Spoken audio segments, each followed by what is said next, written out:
d'avoir accepté d'animer cette soirée autour d'un thème qu'il connaît parfaitement, le rite écossais rectifié, et plus précisément le réveil du régime écossais rectifié dans la franc-maçonnerie moderne. Alors l'idée de cette conférence nous est venue il y a à peu près 6 mois et notre objectif était double. Premièrement, avec l'aide de Jean-Marc, approfondir nos connaissances dans notre rite, et ensuite réunir les frères et sœurs portant un réel intérêt au RER. Avant de laisser la parole à Jacques Abrahamian, qui a été la cheville ouvrière pour l'organisation de cette réunion, je vais apporter quelques précisions sur le déroulement de la soirée. Nous ferons en fin de séance circuler le tronc des aumônes à destination des frères de notre loge. Le montant de cette quête est destiné à une association, La Source, qui œuvre en faveur d'enfants défavorisés. Bien entendu, chacun de vous pourra, s'il le souhaite, apporter sa pierre à l'édifice.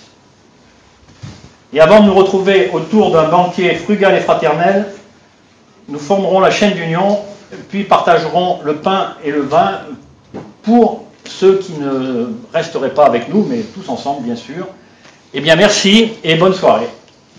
Je donne la parole à vous. Mes très chers frères, mes très chères sœurs, je dois avant tout vous faire part des excuses de nombreux frères, dont notre bien-aimé frère François-Xavier Mafuta, qui n'a pas pu, pour des raisons qui nous sont connues, n'a pas pu être là, Pascal Adnet et bien d'autres, et vous redire toute notre joie de vous avoir si près de nous et de nos cœurs. Et merci à toi, Marcel, Marcel, merci à toi, Marcel, d'avoir pu te libérer, toi aussi.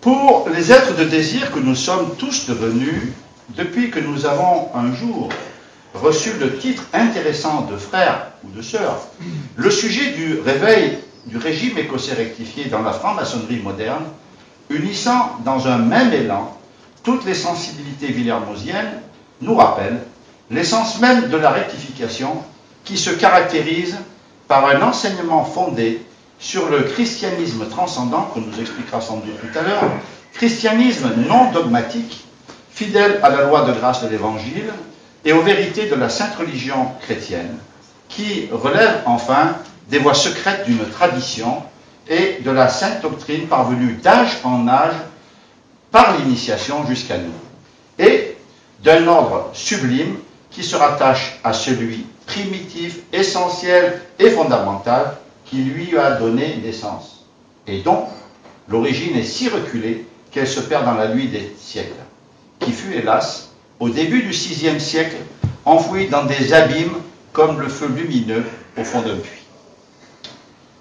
Revenir aux fondements du régime écossais rectifié et les conserver en fidélité dans le respect de ce que voulait Jean-Baptiste Villermoz pour l'ordre, telle est et telle devrait être la vocation presque sacerdotale de tous ceux qui ont en charge le patrimoine spirituel de nos organisations initiatiques, de la tradition et des âmes engagées sur ces voies de réalisation, et tel fut aussi, jadis, le constat initial porté par la réforme maçonnique de Lyon, engagée au convent des Gaules en 1778, entériné au convent de Wilhelmsbad en 82, et qui, dit-on, la retrancha des frivolités et des désordres mondains du siècle d'alors.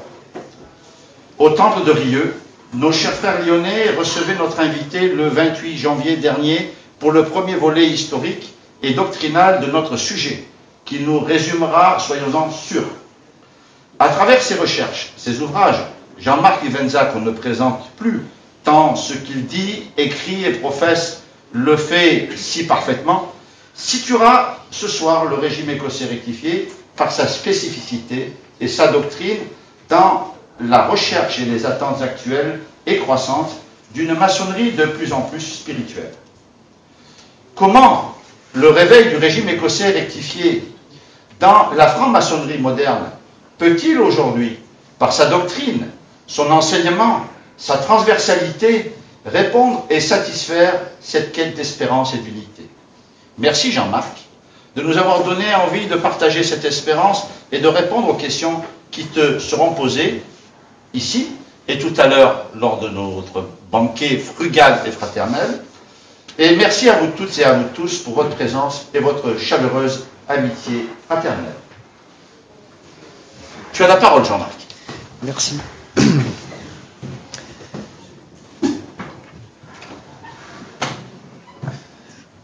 Tout d'abord,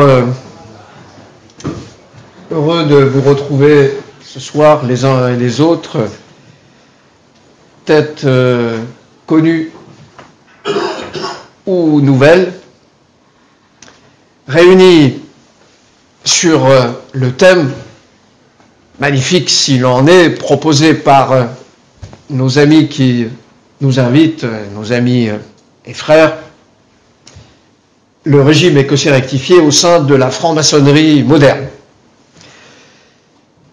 Merci également à Jacques et à tous les frères qui sont autour de lui de par cette initiative, parce que s'il est un thème plus passionnant dans le cadre de la réflexion portant sur les questions autour de la franc-maçonnerie, nul plus que celui-là est d'actualité. Il est pour diverses raisons, évidemment je vais éclairer, mais il est d'abord et avant tout de par la personnalité même du régime écossais rectifié. Ce rite, ce régime, n'est comparable à nul autre, vous me direz que c'est un peu vrai pour tous les systèmes maçonniques, ce qui est exact, mais si le régime écossais rectifié a une particularité spécifique, c'est qu'il possède quelque chose à part, d'unique.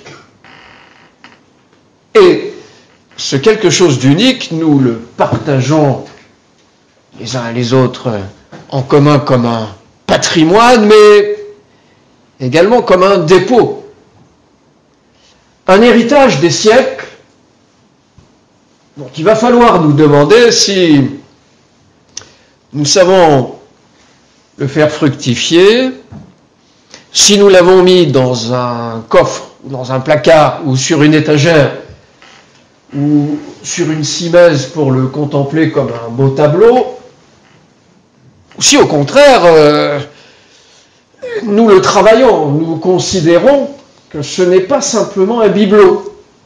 Mais quoi?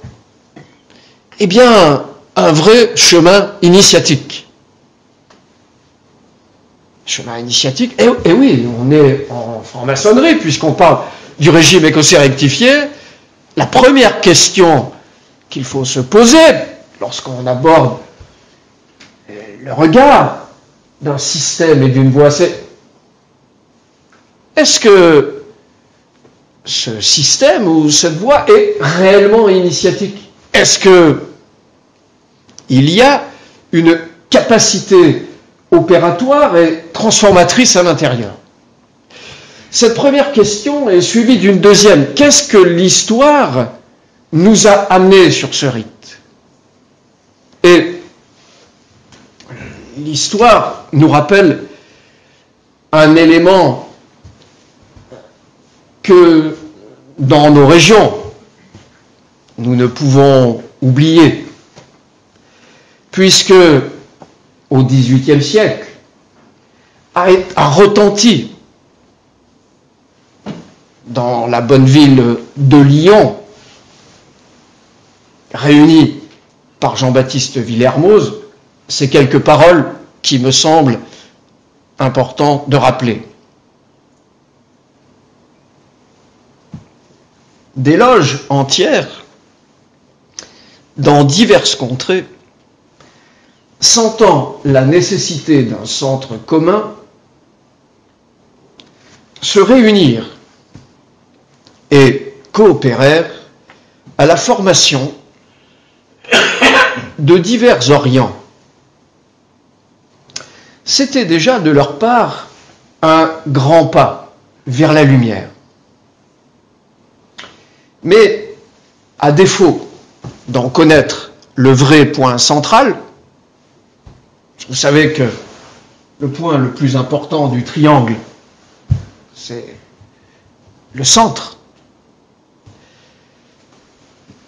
le dépôt des lois primitives, ces loges suppléèrent au régime fondamental par des régimes arbitraires.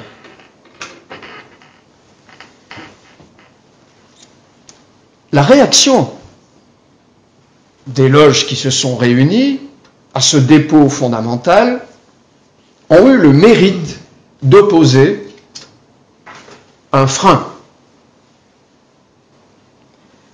à ce que ce texte vénérable, dont beaucoup ici ont reconnu l'origine, décrit comme étant une licence destructrive. On pourrait dire un chaos, une anarchie, qui dominait partout. Pourquoi ? Parce qu'elles ne tenaient pas à la chaîne générale, elles ont rompu l'unité en variant les systèmes. Des maçons, convaincus que la prospérité et la stabilité dépendaient entièrement du rétablissement de cette unité primitive, ne la trouvant point, ont voulu se l'approprier. Les signes qui doivent la caractériser et enhardis dans leurs recherches parce qu'ils avaient appris sur l'ancienneté de l'ordre, fondés sur la tradition la plus constante, sont enfin parvenus à en découvrir le berceau. Ce texte est extrait de l'introduction du Code maçonnique des loges réunies et rectifiées de France, écrit au convent des Gaules en 1778. Pourquoi, en plein milieu du XVIIIe siècle,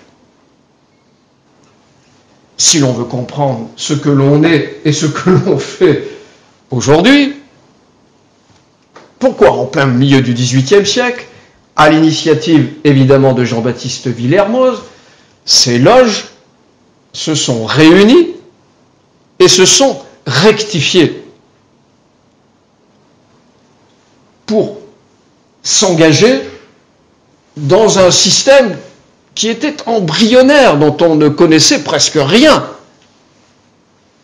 Il était porté sur les fonds baptismaux sans que l'on sache de lui ni d'où il provenait, quelle était sa légitimité et vers quoi il tendait. Qu'est-ce qui a fait que ces loges et les frères qui les constituaient s'engagent à l'intérieur du régime écossais rectifié? Une seule chose: la confiance dans la personne de Jean-Baptiste Villermoz. La confiance. Personne n'a demandé d'ouvrir des registres qui validaient les transmissions de Villermoz. Il assurait posséder une connaissance, avoir été le bénéficiaire d'un enseignement, mais nul ne savait d'où venait cet enseignement, ni ne pouvait mettre des dates précises sur l'origine de ces connaissances. La seule réponse de Villermoz: l'ordre se perd, l'ordre primitif et fondamental, comme l'a fort bien rappelé notre frère Jacques, se perd dans la nuit des siècles. Une piste nous est donnée dans le rituel d'apprenti.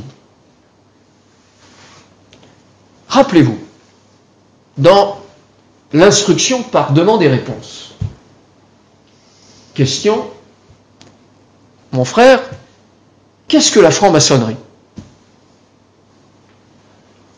L'apprenti zélé, qui bien évidemment aura appris et conserver en mémoire parfaite la réponse qu'il convient de donner. Réponse, c'est une école de sagesse et de vérité et de vertu qui conduit au temple de la vérité. Sous le voile des symboles. Mais pour ceux, sous-entendu la vérité, qui l'aiment et qui la désirent.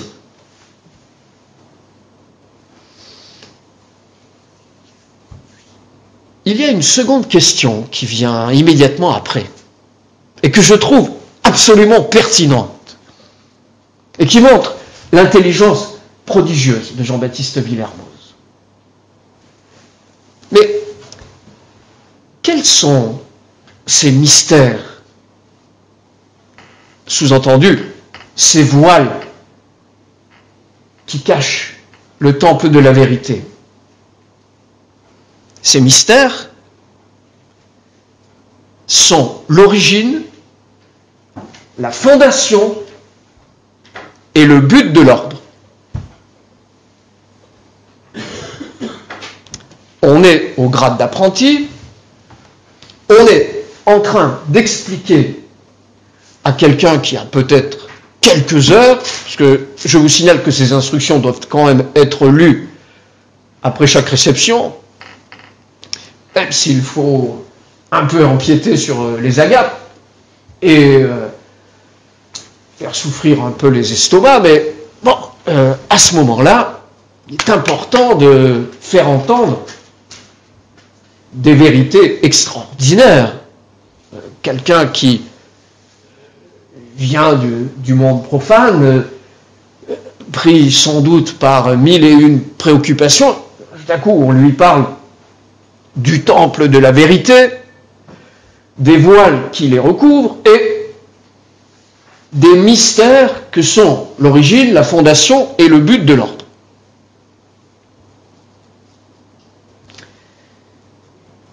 Si l'on était en mesure de répondre à ces trois questions correctement, on pourrait considérer que toute demande au sujet de ce qu'est le régime écossais rectifié et quelle est sa nature et son caractère au sein de la franc-maçonnerie contemporaine serait immédiatement résolue. Je vous donne la réponse. Généralement, il faut attendre un peu plus pour la recevoir. Mais dans le cadre d'une communication, disons que l'on peut légèrement anticiper les réponses. L'origine, elle se perd dans la nuit des siècles. Sa fondation, prédiluvienne. Son but, détenir, conserver des connaissances précieuses et secrètes qui découlent, écoutez bien, de la religion primitive. De la religion primitive. Vous êtes en train de nous raconter que le régime écossais rectifié est détenteur de connaissances qui touchent à la religion primitive? Oui. Et si je comprends bien votre petite introduction, ce qui caractérise le régime écossais rectifié, c'est que son origine participe de cette religion primitive. Il a été fondé à partir de cette révélation première, et son but est de conserver, développer, faire rayonner ses connaissances. Oui. la réponse, aussi surprenante qu'elle puisse être aujourd'hui, en mai 2014, ne l'était pas moins en novembre 1778. Et c'est pour retrouver et être instruit de ces éléments que les frères qui vont faire confiance à Jean-Baptiste Villermoz vont, avec lui, édifier le régime écossais rectifié. L'histoire, et je m'y suis longuement arrêté fin janvier à Rieux, à l'invitation de notre bien-aimé frère Marcel, ici présent, que je salue bien volontiers. L'histoire de ce qui a précédé la constitution du régime écossais rectifié jusqu'à son édification au convent des Gaules est prodigieusement passionnante. Les trois sources qui, comme trois fleuves, sont venus alimenter, nourrir le régime écossais rectifié sont des éléments considérables en importance. Le premier est évidemment celui du tronc commun de la franc-maçonnerie, que nous partageons, en tout cas que le régime écossais rectifié partage avec tous les systèmes maçonniques. Le deuxième élément est évidemment l'ordre de la stricte observance allemande, dite templière, développée à partir de la première moitié du XVIIIe siècle en Allemagne par les princes allemands, et en particulier le baron de Hund, qui développa ce système en ayant comme idée la réédification de l'ordre du Temple, dans ses possessions, ses provinces, son état tel qu'il était au Moyen-Âge, 11e, 12e, 13e, 14e siècle. Et enfin, la troisième source, la plus mystérieuse, l'ordre des chevaliers maçons élus Cohen de l'univers. Et Villermoz va composer non pas un mélange, ce qui sera assez indigeste, mais quelque chose de tout à fait nouveau, à partir d'une source, d'une forme, la stricte observance, et d'un enseignement, celui des élus Cohen. Avec les trois éléments, si nous les possédons bien dans l'esprit, nous avons notre régime. C'est un régime maçonnique, parfaitement authentique, qui fonctionne sur une base symbolique, qui connaît, comme les autres régimes, le compas, l'équerre, etc., la truelle, l'épée, et qui fait avancer dans la voie par la connaissance des symboles, puis qui se poursuit, ou du moins qui est encadré, enveloppé par une écorce issue de la stricte observance,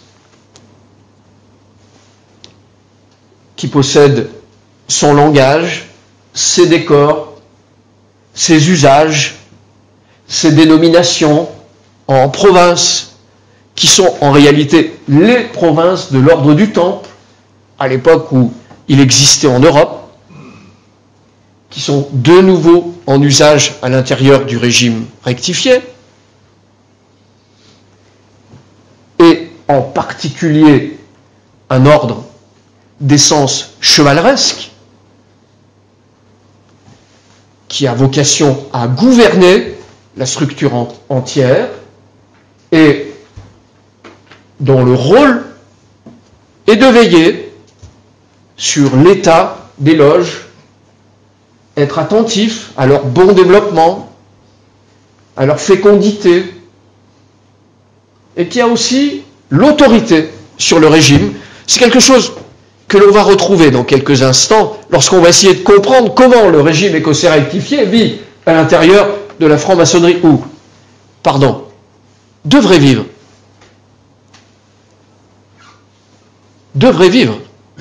à l'intérieur de la franc-maçonnerie contemporaine. Et puis, enfin, une transmission sous forme d'un enseignement. Celui légué à ses disciples par un thaumaturge qui traverse l'histoire de l'initiation au XVIIIe siècle d'une manière tout à fait surprenante et étonnante, Martinez de Pasquali, dont on ne connaît pas exactement la date de naissance ni le lieu où il est né. On sait où il a été baptisé. Il a été baptisé à Grenoble. C'est à peu près la seule indication que l'on ait. Il a été baptisé dans une petite chapelle attenante à la cathédrale Notre-Dame, située d'ailleurs sur la place du même nom, Notre-Dame. C'est une petite chapelle qui s'appelle la chapelle Saint-Luc. Donc, si vous allez sur le baptistère, il y a parfois des petites lumières qui sont peu imaginées. Bon, j'en sais rien. Le curé d'Ars aussi a célébré sa première messe dans cette chapelle. Donc, il y a plusieurs éléments de justification pour faire le petit déplacement auprès de cette cathédrale grenobloise. Il a été baptisé à Grenoble. Ses parents semblent avoir eu une existence itinérante. Son père était un militaire et détenait une charte patente des Stuarts. Et puis Martinez se fait connaître en 1754 au juge écossais à Montpellier, puis à Toulouse en 1758. Ça ne se passe pas très bien, mais son ordre va vraiment se développer à partir de Bordeaux en 1761, où il arrive à convaincre une loge, la française à Bordeaux, qui l'écoute et reçoit avec attention ce qu'il est en train d'expliquer. Il faut dire qu'entre-temps, Martinez ne promet plus des résultats immédiats à ce qu'il appelait des opérations de théurgie, où on invoquait les anges pour manifester la présence divine. Il insiste d'abord et avant tout sur le mot va être prononcé, doctrine, une doctrine qui contient un enseignement portant sur la question de la réintégration. Vous vous rappelez, l'ordre a une origine, une fondation, un but qui relève de la religion primitive. L'enseignement qui va se retrouver à l'intérieur du régime écossais rectifié est celui de la réintégration. Ces éléments doivent absolument, pour nous, être mis en correspondance si l'on veut pouvoir comprendre la nature propre du régime écossais rectifié. Cette introduction étant, je dirais, mise en place, nous pouvons à présent avancer un peu plus dans le vif de notre sujet. Ce régime écossais rectifié va avoir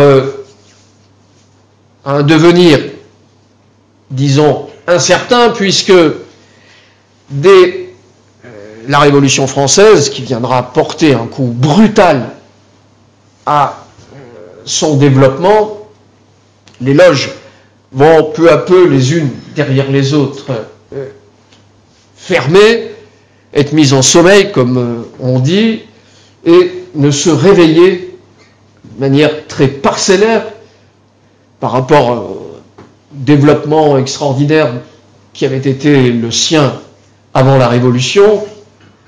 La première à se réveiller est évidemment le Centre des Amis à Paris, à partir d'un régiment suisse, des gardes suisses, qui d'ailleurs, à cette occasion, passe du rite dit français ou écossais au rite écossais rectifié, cette ancienne loge Guillaume Tell qui devient le Centre des Amis et qui réveille la province de Neustrie, Île-de-France.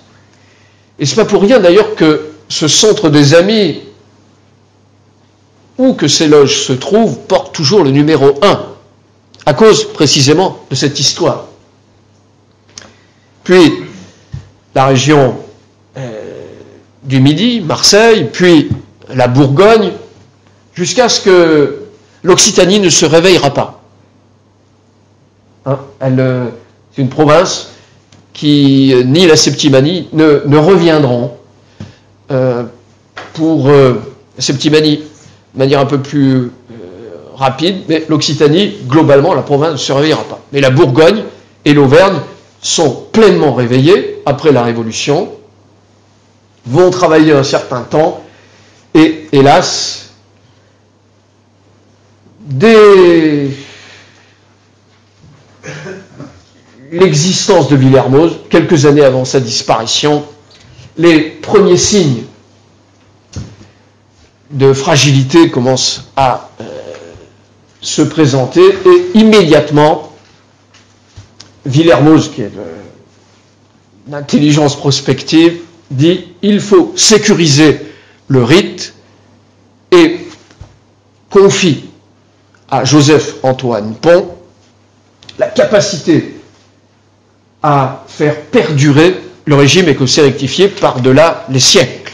C'est ce qui va se passer en Bourgogne, où les frères vont agir de la même manière et transmettre à Zurich, à Bâle et à Genève les éléments de la province de Bourgogne. Ce qui fait que la Bourgogne et l'Auvergne vont être miraculeusement préservés. Le réveil sera tardif. Il faut attendre 1935 pour que le régime soit réveillé complètement, et 1910, à l'initiative d'un frère du Grand Orient de France, Camille Savoie, pour que, prenant contact avec nos frères helvétiques, par des échanges maçonniques, Camille Savoie, Édouard Dribeaucourt, Gaston Bascar, se fassent rectifier, ou par équivalence, reçoivent les grades nécessaires à la première constitution d'une embryonnaire commanderie parisienne. Camille Savoie va, dès la rencontre avec le régime écossais rectifié, pourtant libre penseur, médecin, spécialisé dans la tuberculose et les maladies infectieuses, qui parcourt l'Europe dans des congrès médicaux, comprend, ressent que ce régime écossais rectifié possède des caractéristiques uniques. Comment le ressent-il ? Il y a d'abord la personnalité de Camille Savoie, qu'il écrit. Je vous le livre par mémoire, mais il le dira, vous lirez quelques extraits tout à l'heure. Dès ma rencontre avec le régime écossais rectifié, j'ai senti qu'il y avait là quelque chose de tout à fait particulier. Une essence qui m'a convaincu que ce régime était détenteur de mystères, de secrets spécifiques. que l'on ne rencontre nulle part ailleurs. Et Camille Savoir ne va avoir de cesse, pendant toute son histoire maçonnique, de chercher à réveiller tout le régime écossais rectifié. Car la distinction entre le rite et le régime porte précisément sur la complétude de l'architecture du système édifié au XVIIIe siècle par Jean-Baptiste Villermoz. Si c'est un rite, ça fonctionne avec des grades symboliques, un ordre intérieur, sans aucune référence à la doctrine propre de l'ordre. C'est un rite, parmi tant d'autres, qui peut être pratiqué avec ce qui fait sa singularité, ses couleurs, ses désignations, ses textes, ses discours. Et chaque fois que on évoquera l'ordre primitif et fondamental, etc. En fait, dans les discours, on parlera de fantômes, d'ectoplasme. Parce que un rite pratiqué de cette manière, c'est une coquille vide. C'est une forme, mais il n'y a rien dedans. Il manque quoi? Il manque l'esprit, détenteur des connaissances mystérieuses. Cet esprit qui peut dire « je sais où cela se trouve. Je sais de quoi il en retourne. » De quoi il en retourne de quoi? De la religion primitive, cher ami. Mais chez nous, on s'occupe de symbolisme, on fait de l'universalisme, on réfléchit sur plein de sujets intéressants, mais là, c'est un peu compliqué. Eh oui, mais si on n'aborde pas le sujet, on ne peut pas comprendre le régime écossais rectifié. Alors, Camille Savoir, qui va approfondir la question du régime, va soupçonner cette présence, à tel point d'ailleurs qu'il écrit, et ces mots sont absolument extraordinaires. Donc dans ce livre qu'il publie, publié en 1935, Regard sur les temples de la franc-maçonnerie. Très intéressant à lire parce que, et je remercie d'ailleurs celui qui m'en a donné accès, il n'y a pas que ce fameux texte « Pourquoi nous avons réveillé le régime écossais rectifié », il y a qu'est-ce que la franc-maçonnerie, l'idéalisme de la maçonnerie et surtout la franc-maçonnerie est utile à quoi? Et ce qui est extraordinaire, c'est que Camille Savoir répond à cette question par une référence au régime écossais rectifié.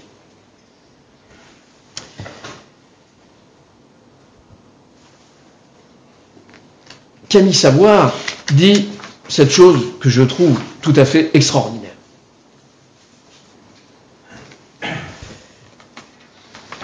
L'absence de rupture dans l'introduction de ce texte avec Jean-Baptiste Villermoz par cette transmission ininterrompue confère à ce régime une validité initiatique tout à fait extraordinaire.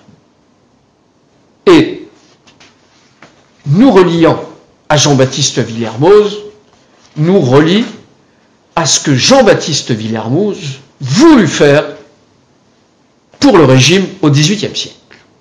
C'est pourquoi, écrit Camille Savoir,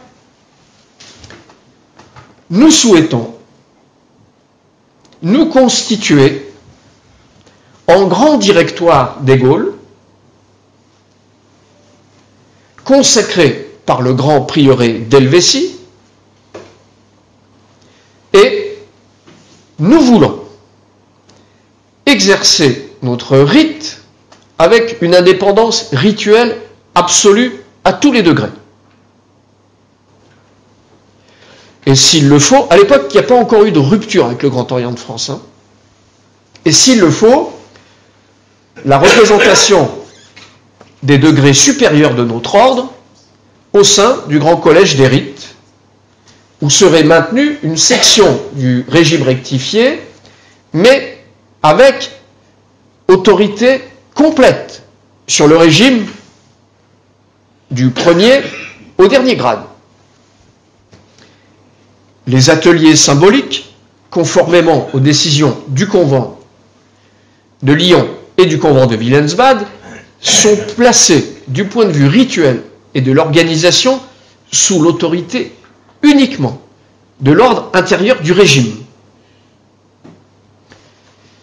Il poursuit, nous souhaitons une indépendance réciproque complète, le régime, l'obédience, avec signature de puissance à puissance égale d'un traité que l'on pourrait imaginer de concordat, autorisant l'interfréquentation régulière à tous les degrés, sous réserve de l'établissement d'une équivalence pour les grades symboliques uniquement. C'est une proposition que nous faisons à toutes les obédiences françaises. Troisièmement, séparation absolue, sous le régime, d'une ignorance réciproque n'excluant point l'existence de relations officieuses, sinon amicales, que nous désirons d'une cordialité, d'une loyauté, d'une franchise absolue, inspirée de notre origine initiatique, mais dont le caractère sera déterminé par l'attitude qu'adopteront à notre égard le Grand Orient, ses organismes dirigeants et les diverses obédiences françaises. Je vous le dis immédiatement, ça va nous faire gagner du temps, la réponse a été négative, mais d'une façon radicale. On a dit à Camille Savoir, qui était quand même membre du Grand Conseil des Rites, enfin c'est une autorité à l'intérieur du Grand Orient de France, et une personnalité maçonnique française très connue, le Grand Orient, comme toutes les autres obédiences, même celles qui étaient allées vers la régularité à l'anglaise, la réponse a été de dire non, nous n'acceptons pas. C'est, voilà, le texte il est là, hein, j'ai tiré en gros, il vient de l'ouvrage, mais il est disponible. Non, ça ne marche pas, ça. Ça, nous n'en voulons pas. En gros, tu peux aller te promener où tu veux, c'est une formule, certes c'est villermosien, oui c'est villermosien. Ça ressemble à ce que Jean-Baptiste Villermoz a voulu au XVIIIe siècle, c'est vrai. Mais c'est fini.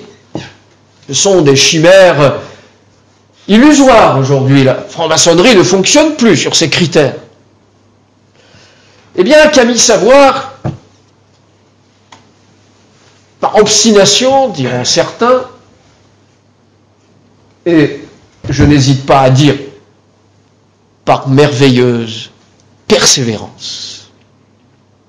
Car s'il n'avait pas persévéré, sans doute ne serions-nous pas là, les uns et les autres, pour d'abord nous réunir, travailler et entendre ce que je suis en train de vous exposer ce soir.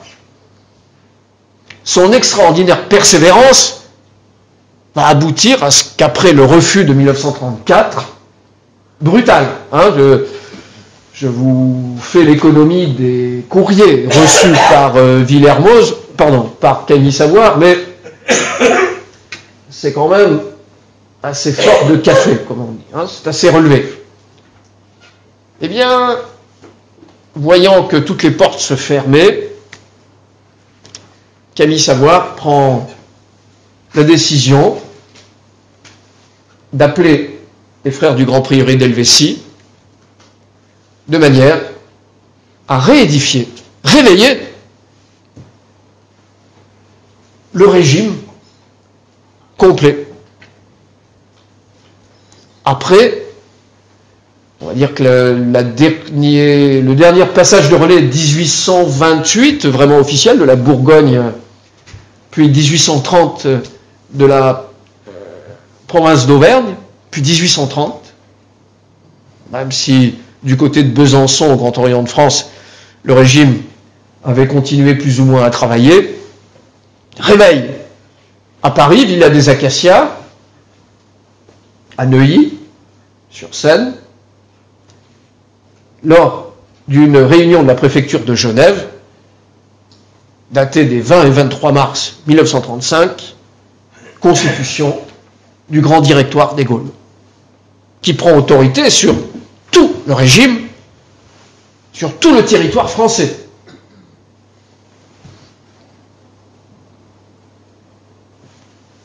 Stupéfaction générale.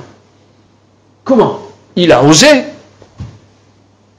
Inutile de vous dire que, devenu infréquentable, les différentes portes des temples, du moins officiellement, se fermaient les unes derrière les autres pour dire à Camille Savoir et à ses frères: nous ne pouvons avoir de lien. Notre obédience ne vous reconnaît pas. Réponse de Camille Savoir: enfin, du point de vue de la tradition maçonnique, de notre transmission, nous avons sans doute les critères les plus anciens avec le Grand Orient de France. 1773 pour le Grand Orient de France, 1778 et même 1773 et 1774 sont les premières régences écossaises de la stricte observance. Les directoires installés l'un à Strasbourg, puis l'autre à Lyon, en juillet 1774. Nous sommes les plus anciens du point de vue de la tradition française. Peu importe. Peu importe. La maçonnerie d'aujourd'hui répond, obéit, suit d'autres critères. Camille Savoir ne se désespère pas, poursuit son œuvre. La guerre, en 1939, vient évidemment porter la chape de plomb sur l'ensemble de la franc-maçonnerie française, mise en sommeil du Grand Directoire des Gaules, qui ne sera jamais réveillé. Ce qui est réveillé après-guerre, 1946, alors que le général de Gaulle vient de faire savoir que la franc-maçonnerie française pouvait fort heureusement reprendre sur tout le territoire son activité. C'est une autre désignation. Je pense que Camille Savoir ne l'a pas fait exprès, était convaincu de bien faire.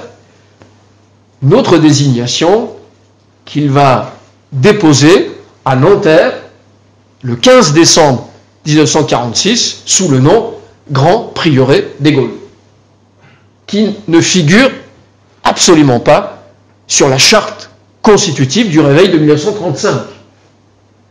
Donc c'est une désignation abstraite, même si elle correspond quand même à une transmission et un réveil réel.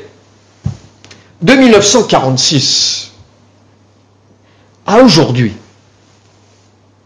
pour rentrer, pour le coup, dans le cœur de notre sujet. Le régime écossais rectifié au sein de la franc-maçonnerie contemporaine. Ce régime, ou ce rite, selon où il est pratiqué, comment il est pratiqué, et pour quel but il est pratiqué, eh bien, ma foi, malgré tout, préserve l'essence de la tradition, de la transmission. Chacun des frères, participant de près ou de loin des rectifiés, pour employer une appellation qu'on connaît bien entre nous, constitués à partir du réveil de 1910, dans les différentes structures, les différentes branches, les différentes obédiences qui en découlent, sont de vrais et authentiques rectifiés, il n'y a pas de problème. Les critères de la transmission n'ayant pas été rompus entre le XVIIIe siècle, Jean-Baptiste Villermoz, et le réveil de 1910, opéré par nos frères d'Helvétie, du Grand Prieuré d'Helvétie, il n'y a pas de doute sur la validité initiatique. Mais, vous allez me dire, ça commence bien. Oui, il y a un mais. S'il n'y a pas de doute sur la validité initiatique, il y a quand même un doute sur la manière dont le régime fonctionne et pratiqué. Ce n'est pas quoi? Ce n'est pas en rapport avec ce qu'indiquent des éléments simples. Le code des loges réunies et rectifiées et le code général de l'ordre des chevaliers bienfaisants de la Cité Sainte. C'est ce qui explique comment doit fonctionner le régime écossais rectifié. Il suffit de prendre le texte, de le lire et d'examiner si les loges qui sont placées, ou les grands prieurés, puisque c'est ainsi que la plupart fonctionnent, qui sont placés sous telle ou telle puissance obédientielle, fonctionnent selon les critères voulus par Jean-Baptiste Villermoz. C'est pas sorcier. Si l'on fait cet examen, qu'est-ce que l'on constate? Alors, ce que je vais dire a amené quelques froncements de sourcils de certains responsables qui me l'ont dit fraternellement, mais bon, en ont ressenti quelques contrariétés. Et bon, parfois, il vaut mieux dire aux amis ce que l'on pense, et puis voilà, quoi, on reste bons amis, mais quand ça ne correspond pas, ça ne correspond pas. Alors,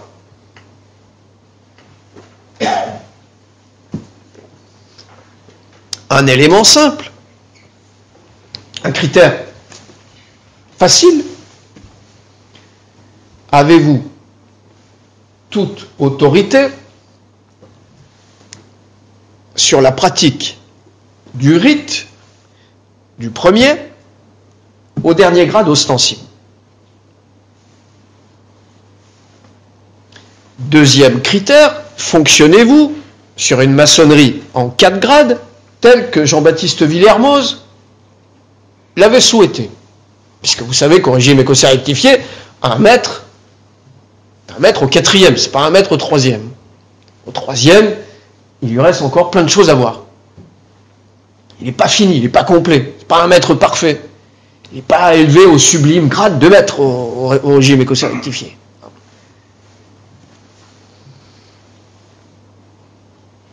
Est-ce que votre régime, est-ce que vous travaillez en ayant conscience de l'enseignement qui se trouve à l'intérieur de l'ordre? L'enseignement. Quel enseignement? Oui, mais vous vous rappelez ce qu'on dit en chambre de préparation aux frères? Si une doctrine contraire à la nôtre vous a conduit jusqu'à nous, monsieur, il est encore temps de vous retirer. Une doctrine contraire à la nôtre.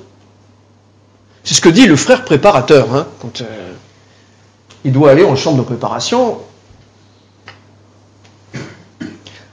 La plupart du temps, bien évidemment, on va en chambre de préparation, on s'est habillé, on a salué le vénérable maître, on tape, on rentre. Monsieur, le vénérable maître m'envoie vous dire, enfin, vous connaissez la suite, et on lui lit le texte, sans trop bien comprendre ce qu'on raconte. Et si nous-mêmes ne savons pas ce que l'on dit, si ceux qui nous envoient, eux non plus, ne savent pas à quoi correspond le texte que l'on a à lire, n'imaginons pas que notre brave candidat en chambre de préparation puisse être en mesure de nous répondre « Oui, monsieur, je n'ai pas de doctrine contraire à la vôtre » ou « Non, monsieur, ma doctrine m'interdit de pouvoir vous rejoindre car il y a des éléments qui ne correspondent pas. » Mais le pire, c'est que c'est au préparateur de distinguer, de voir si les choses correspondent. Correspondent à quoi? L'ordre est chrétien. Nous savons sa définition, même s'il ne le proclame pas avant un certain nombre de temps, suffisant pour que l'on puisse comprendre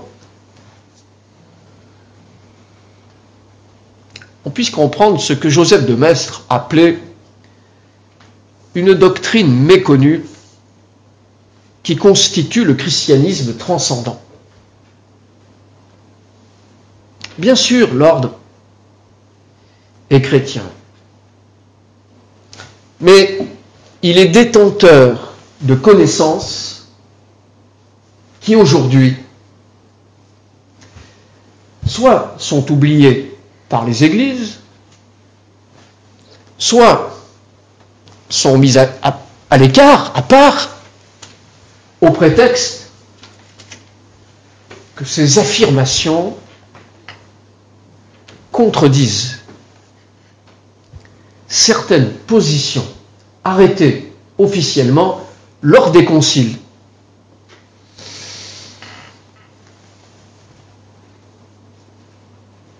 Et on dit ça à l'intérieur du régime écossais rectifié, vous êtes sûr? Ah, oui. C'est même Jean-Baptiste Villermoz qui le dit. La doctrine remonte jusqu'à Moïse, qui l'a connue dans toute sa pureté. Mais ces connaissances parfaites, les loges, puis l'Église, les conservèrent jusqu'au VIe siècle. Mais le refroidissement, c'est pas un extrait d'instructions qui ne doivent pas être divulguées, c'est en toutes lettres dans le traité des deux natures de Jean-Baptiste Villermoz et dans une instruction du rite, un grade.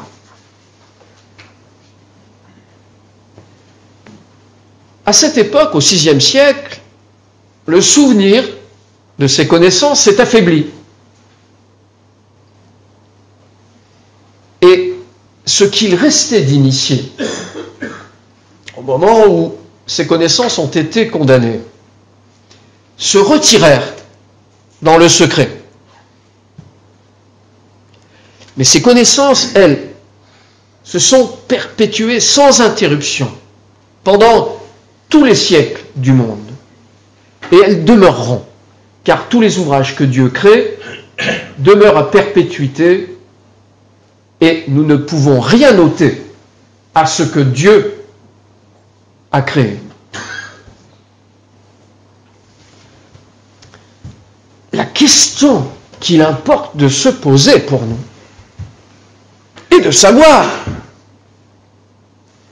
si, dans le rite où je suis, ces connaissances infusent, traversent, sont diffusées, sont travaillées, développées, approfondies, ou non.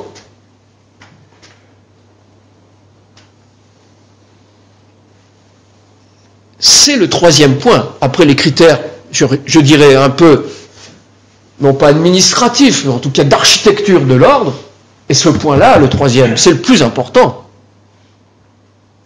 Et figurez-vous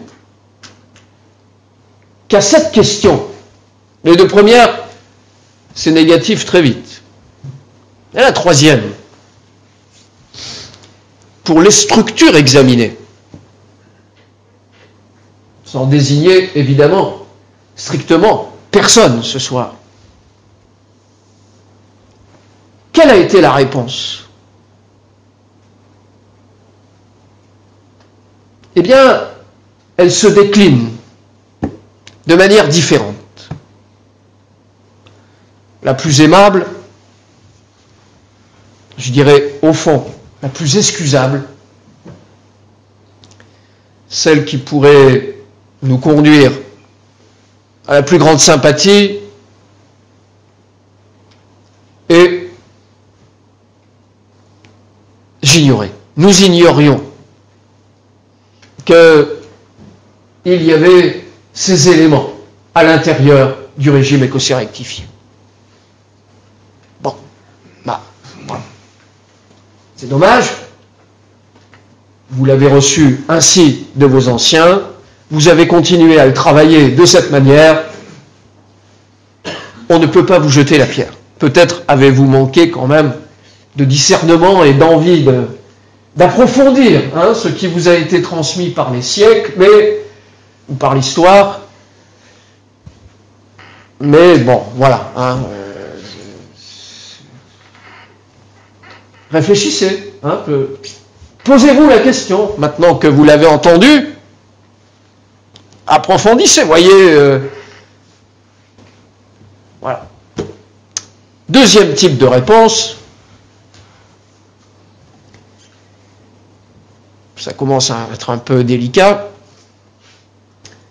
Cette doctrine ne nous intéresse absolument pas. C'est un sujet qui nous est complètement indifférent. Nous travaillons à des objectifs sur des sujets qui sont les nôtres, qui relèvent des critères de notre obédience, de notre structure, etc. Vous mettez le nom que vous voulez. Mais des éléments propres à ce système qui viendrait prendre autorité au sommet, en considérant que telle est l'essence de la vraie maçonnerie, impossible. Ce n'est pas compatible avec nous. Donc, chacun fera comme il voudra dans nos loges, Jean-Marc, mais officiellement, sache que nous, grands, mettez les noms que vous voulez, remplacez les pointillés, ces questions ne seront jamais abordées officiellement.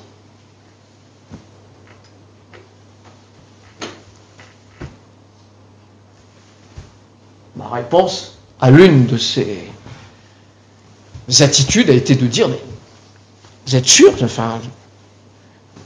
vous voulez continuer à faire du rectifié? C'est quoi? C'est du Canada Dry, c'est un ersatz. Une enveloppe, il n'y a rien dedans. Nous restons comme ça. Je monte crescendo. Voilà.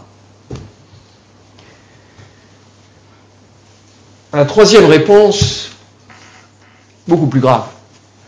Sans doute infiniment plus grave. Une parfaite connaissance de la doctrine. Aucun problème. On sait ce qu'elle dit. On sait ce qui est placé dedans. On sait là où elle porte. On connaît ses affirmations. Mais elle contredit la foi des conciles de l'Église. Cette doctrine doit donc être modifiée, amendée, transformée, enrichie, contrariée. Ce que je vous dis, c'est des mots exacts, hein, j'invente rien du tout. Et ils sont tellement exacts qu'ils ont été écrits noir sur blanc. Hein. Comme ça, voilà, hein, et prononcés en tant que discours officiel, assorti d'une affirmation qui m'a conduit, et qui a conduit d'ailleurs les frères qui ont pris cette décision avec moi à agir de même, à nous séparer de cette structure dans laquelle nous étions jusqu'alors. Seul le dogme est intangible. Je fais couler de l'eau, c'est du puits de la Samaritaine, pas la doctrine.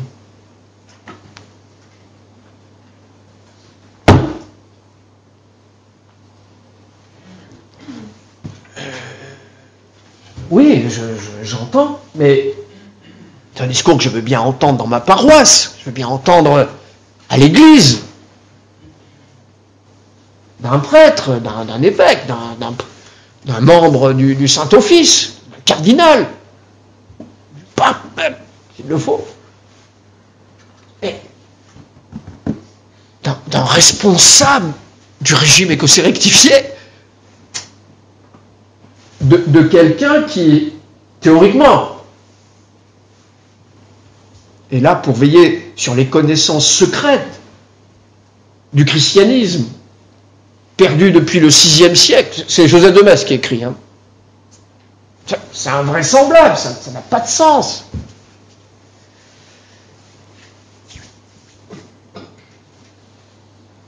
J'ai répondu ceci, de manière à porter la parole de Jean-Baptiste Villermoz.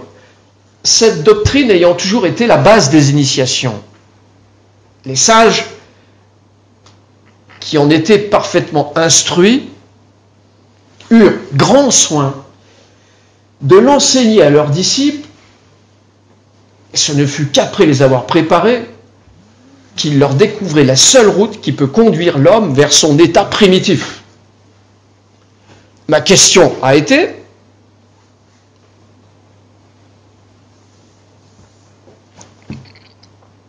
est-ce que vous croyez que nous possédons, nous, régime écossais rectifié, la capacité d'enseigner, de préparer et découvrir la seule route qui peut conduire l'homme à son état primitif?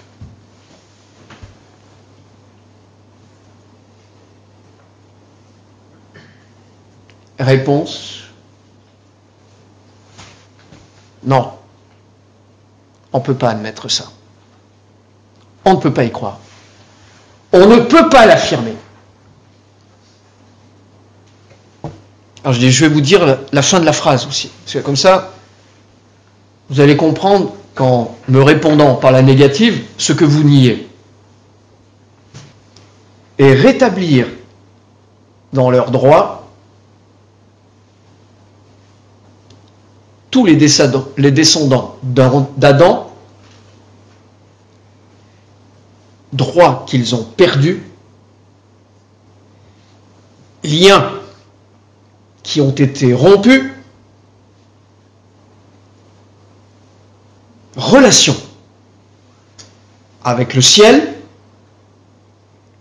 qui a été détruite. Telle est cette science mystérieuse dont la connaissance, inutile de vous dire que je buvais du petit lait en lisant ça, hein, dont la connaissance est un crime pour ceux qui négligent d'en faire usage. Et à l'égard ceux qui ne seront pas élevés au-dessus des choses sensibles. dans l'état actuel de l'homme, privé de lumière, ce qui peut lui arriver de plus funeste, c'est d'oublier ou de nier cette lumière. Voilà le vrai, le seul but de toutes les initiations.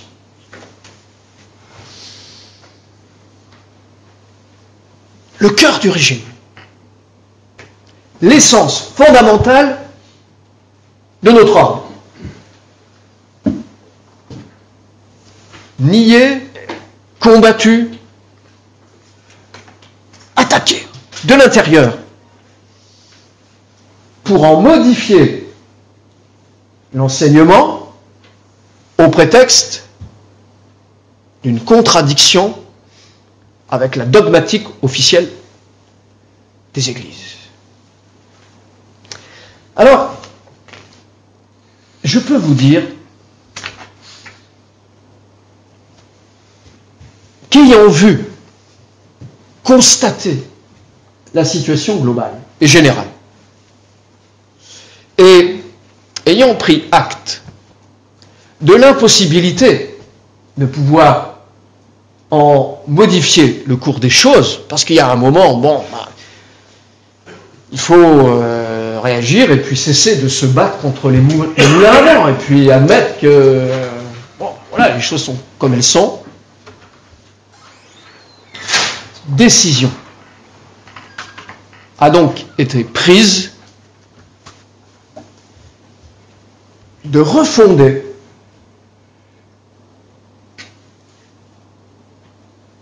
de placer de nouveau le régime en capacité de fonctionnement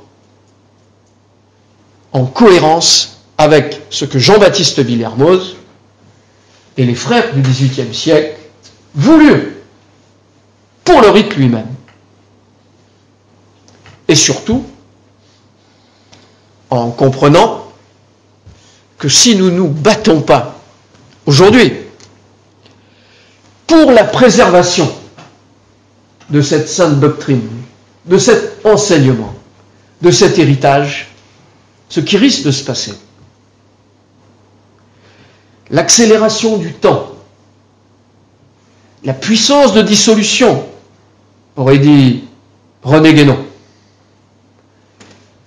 les fissures dans la grande muraille, selon la belle expression utilisée dans le règne de la quantité, les signes des temps,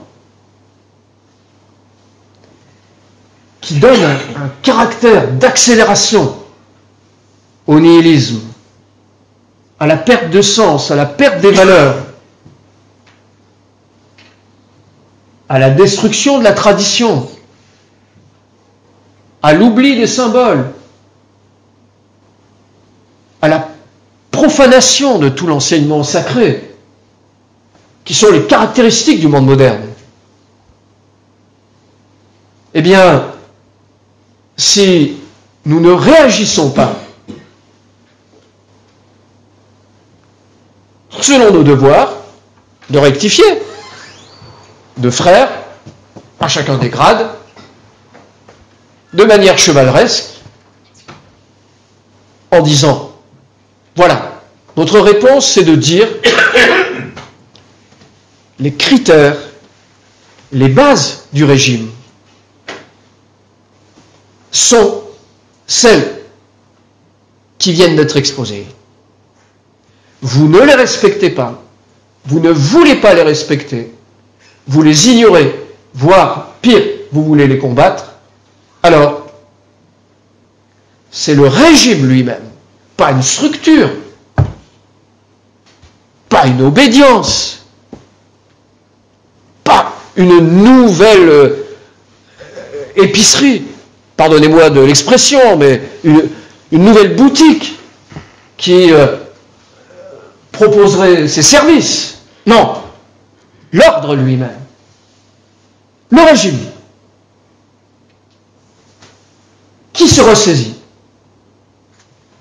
se prend en main et considère que c'est à lui d'agir avec l'autorité qu'il a reçue. De qui ? mais de Jean-Baptiste Villermoz. C'est autre chose que n'importe quel grand maître d'une obédience aujourd'hui. C'est Jean-Baptiste Villermoz. Ce sont les codes. C'est l'héritage de nos rites. Ce sont tous nos grands anciens. Joseph de Maistre, de Monsfet, Virieux, Gaspard Savaron, Prunel de Lierre, Louis-Claude de Saint-Martin. Et notre fidélité en tant que membre du régime, elle est vite trouvée. Elle est à l'égard de ses maîtres, elle est à l'égard de ses grandes figures. Ce sont eux nos lumières, ce sont eux qui sont nos guides. Ce sont, d'autant plus que Villermoz nous laisse des indications sur ce sujet. Ce sont eux qui nous ont expliqué comment nous comporter, nous ont donné des indications sur notre comportement.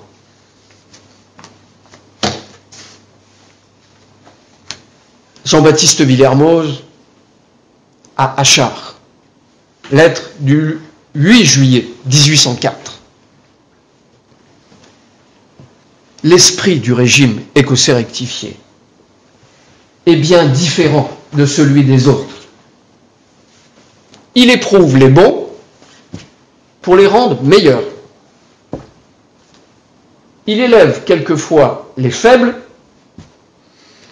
mais pour les abandonner à eux-mêmes s'ils deviennent ingrats envers le régime. Mais toujours, il méprise les clameurs des présomptueux qui croient devoir être préférés à d'autres jusqu'à ce qu'ils aient appris, en se repliant sérieusement sur eux-mêmes, que l'amour-propre est le plus cruel ennemi de l'homme. Et que tant qu'ils n'ont pas vaincu cet ennemi redoutable, ils sont incapables d'aucun progrès. Lors même qu'ils auraient reçu tous les grades possibles. Le plus parfait honnête homme n'est encore qu'une pierre brute tant qu'il n'a pas travaillé à dégrossir ses préjugés, car rien ne rend un homme plus inutile que la conviction qu'il a de ses opinions, l'esprit de prétention sur la manière doit être pratiqué. L'ordre et l'initiation, loin d'ouvrir aucune porte, les ferment toutes.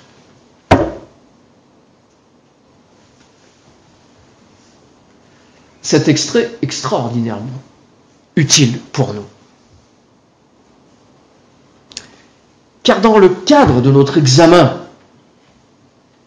par rapport à nos devoirs rectifiés, si nous n'agissons pas en frères de l'ordre, nous tombons immanquablement dans la description du frère inutile qui, même possédant tous les grades, au fond,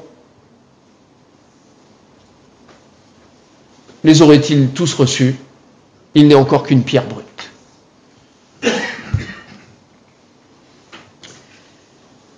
Il lui répondra un an plus tard,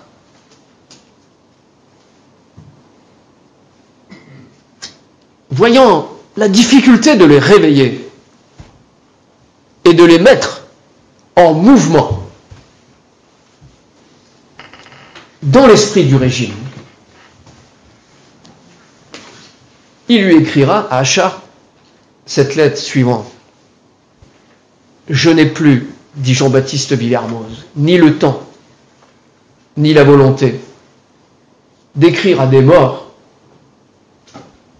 qui, après des années de conseils à eux donnés pour leur faire réacquérir la vie, ne présentent plus qu'un cadavre maçonnique ambulant, enluminé seulement par le titre qu'ils ont usurpé, ayant oublié qu'ils ne l'avaient acquis que sur la foi des engagements les plus sacrés et les plus étendus, qu'ils n'ont pour autant cessé d'enfreindre à tout instant.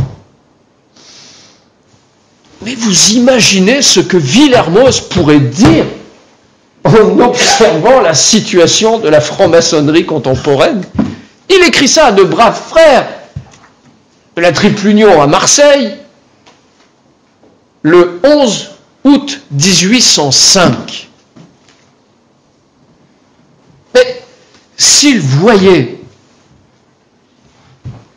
l'état dans lequel se trouve le régime écossais rectifié aujourd'hui, mais ce que j'écris ou ce que je dis, mais paraîtrait pour de la petite musique de chambre, pour des propos consolants, des avis de courtoisie distribués à des amis un instant un peu oublieux de leur devoir. Je n'ai plus le temps ni la volonté d'écrire à des morts qui, après des années de conseils pour leur faire réacquérir la vie, ne présentent plus qu'un cadavre maçonnique, ambulant, enluminé par le titre qu'ils ont usurpé. Eh bien, il y en a des cadavres ambulants, hein, aujourd'hui. Usurpant les titres maçonniques. Je vous livre ces paroles qui secouent. Car je crois, et bien aimés frères, je regarde rapidement ma montre quand même pour ne pas abuser, que nos devoirs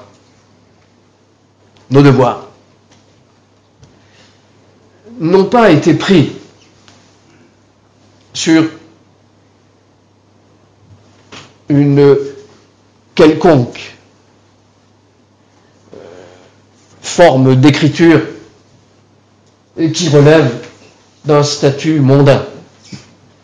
Ils les ont été pris sur le prologue de l'Évangile de Jean. Quand on prête des serments sur cet ouvrage, c'est quand même pas la même manière que de prêter des serments sur l'annuaire des téléphones ou sur un livre de cuisine, même si dans la Bible il y a des recettes. Mais il y a des recettes surtout pour rejoindre le ciel. Il y a des recettes pour rencontrer Dieu. Il y a des recettes pour devenir un homme nouveau.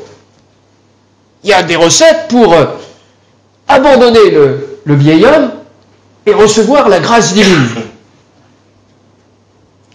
C'est pas rien. Nos engagements ont été pris sur ce saint livre.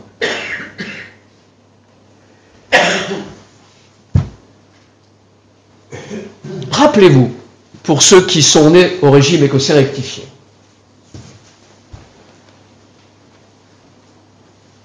j'espère que tout le monde est initié ici.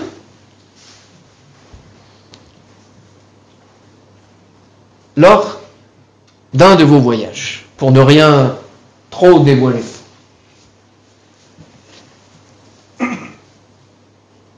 à un moment, alors que le frère second surveillant qui représente l'ange, le guide bon compagnon, vous a pris la main, venez, ne craignez rien. À un moment d'un voyage, vous avez entendu de la part du vénérable maître, ici à cette place, vous aviez les yeux bandés. Après avoir été mis en contact avec la matière, le grain mis dans la terre. Il reçoit la vie. Mais si son germe est altéré, la terre même en accélère la putréfaction. Entendons bien ces paroles et transposons-les pour nous. Évidemment, elles nous sont destinées pour nos vies et pour l'ordre. Si nous laissons altérer le germe de l'ordre, qu'est-ce qui va advenir du régime, même si on ensemence des immensités et que l'on reçoit des dizaines, des centaines, des milliers de frères?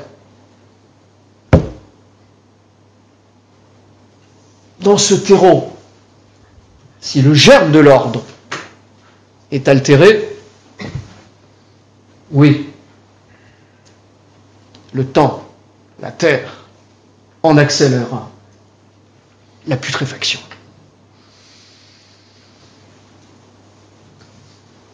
Situation,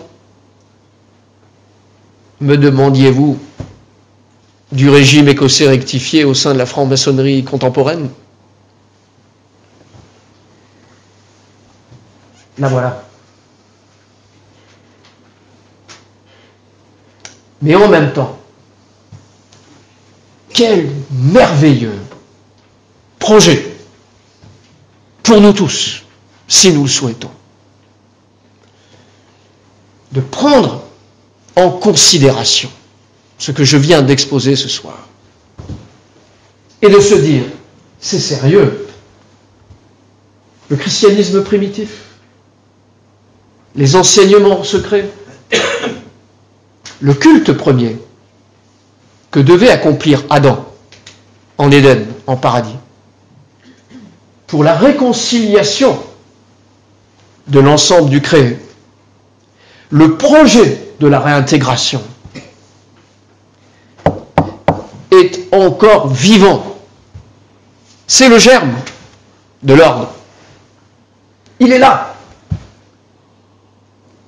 Il est présent, il est constant, nous le savons depuis tout à l'heure, puisque Villermoz nous en assure, rien ne peut le faire disparaître. Alors, retroussons nos manches et travaillons à nous inscrire, car il en est encore temps, au sein du projet villermozien. Et alors,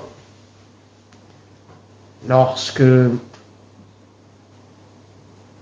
nous aurons à découvrir d'une manière concrète qu'en effet, on ne nous a pas menti, à savoir que la lumière est bien le premier vêtement de l'âme. Ce qu'on dit à l'apprenti, hein. Alors, sous les auspices de cette lumière,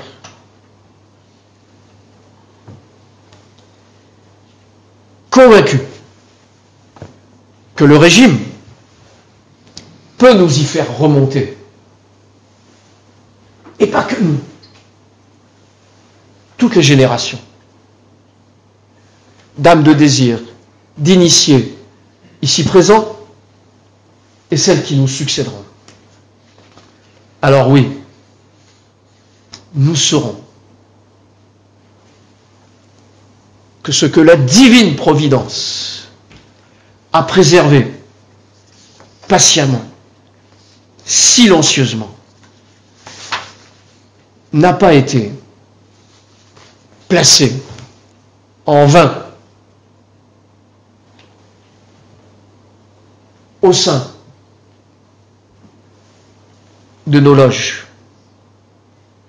dans nos cœurs, que nous avons su en faire le juste et le nécessaire usage. Et nous serons jugés sur nos devoirs. Qu'avez-vous fait de vos talents ?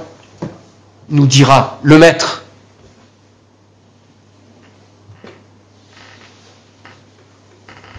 Qu'avons-nous fait, nous, de nos talents, à la hauteur de leur dimension magnifique? Car ce rite, ce régime, est porteur du plus beau projet qui soit, celui du retour dans l'amour du Père de l'ensemble de l'humanité souffrante,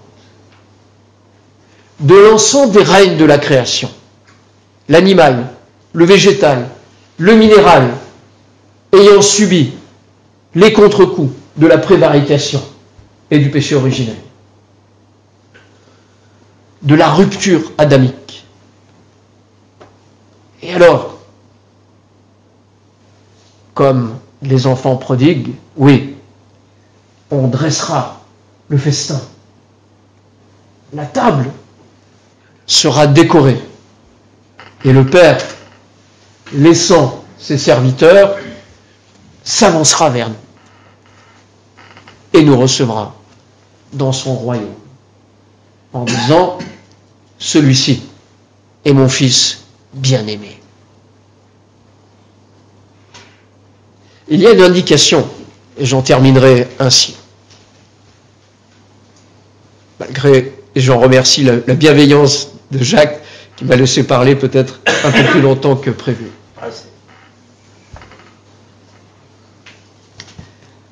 Lorsque Villermoz a voulu définir l'image qu'il voulait donner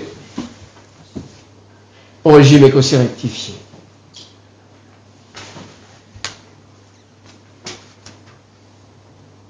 il écrivit ces petites lignes qui sont la conclusion de l'introduction.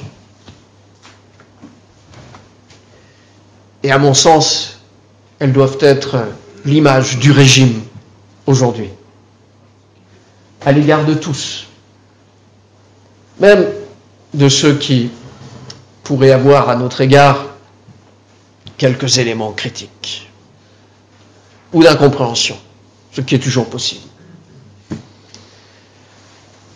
Mon bien-aimé frère, dit Jean-Baptiste Villermoz,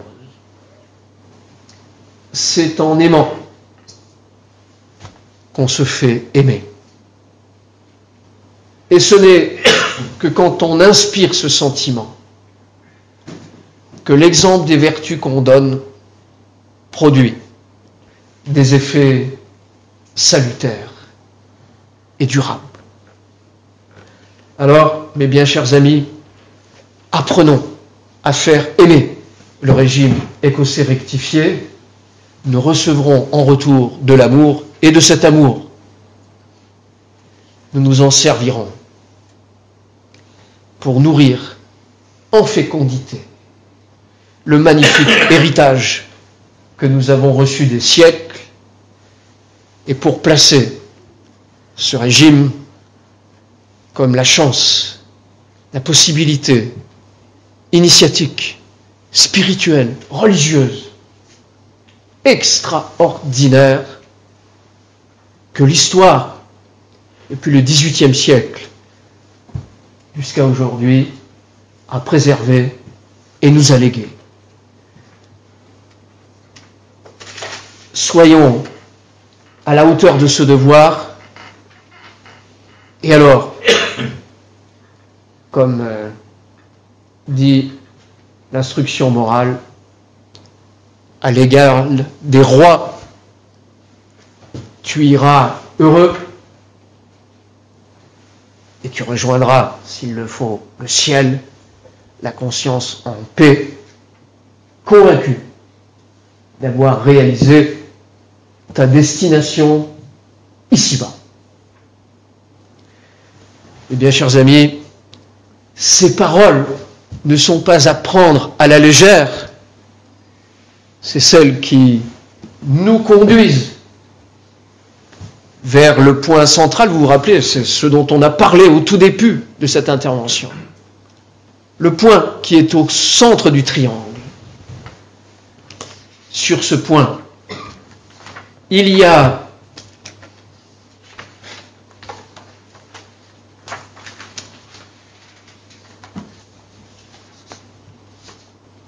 une indication qui, pour nous, à mon sens,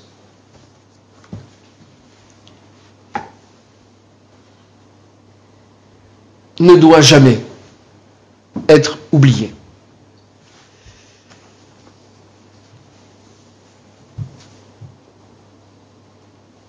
Et cette indication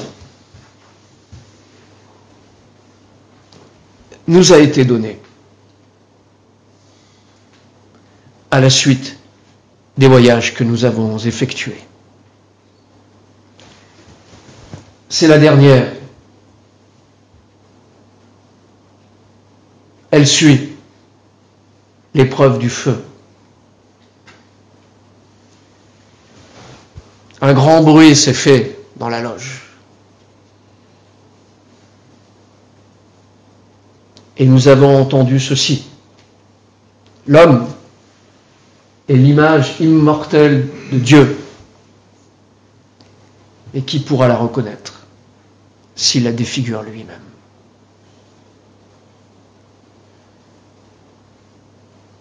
Votre réception dans notre ordre est un des événements les plus importants de votre vie.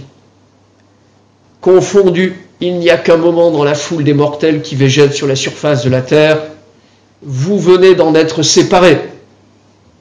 Dès aujourd'hui, vous formez une classe distincte d'hommes voués par le goût, le devoir et l'exercice des vertus à l'étude des connaissances qui y conduisent.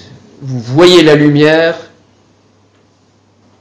mais elle ne paraît luire que pour vous reprocher votre ignorance. Alors, travaillons ensemble à ce qu'elle luise pour nous louer de nos devoirs respectés, de la doctrine enseignée et du chemin d'itinéraire effectué vers le royaume éternel. Ce sont les plus belles paroles qu'un ordre puisse donner et conférer à une âme de désir, à un être s'étant engagé dans la voie de l'initiation, pour lui faire passer du porche au sanctuaire du temple de la vérité. Que ces portes s'ouvrent pour vous tous, en vous remerciant pour votre attention. Merci beaucoup.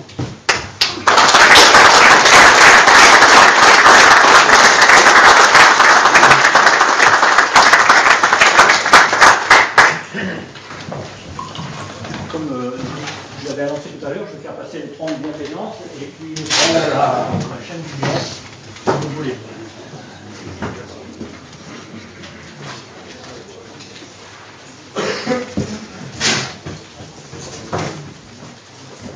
Pour les frères et les sœurs qui auront des questions, comme la plupart d'entre vous vont rester au banquet, les questions pourraient être débattues et évoquées Aux agapes tout à l'heure.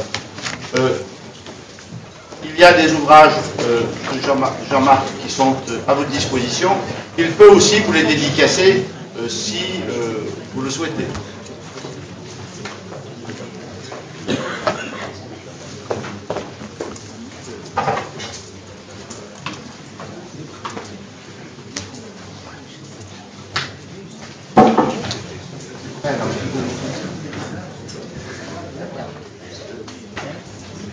C'est un peu plus long que prévu, mais je pense que c'était nécessaire.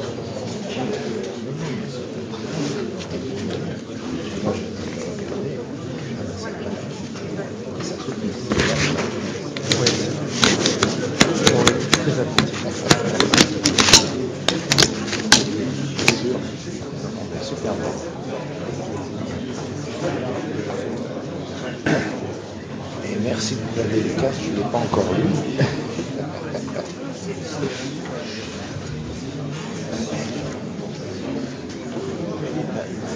Tu le fais aussi, je pense. On fait le rituel de partage un pack et un Noël. Mais donc de temps en temps, parce que quand pour les personnes qui participent aux alertes, on fait une participation. Tu veux faire la prière? C'est le chef de l'heure? Oui, tu peux. Tu arrives à lire?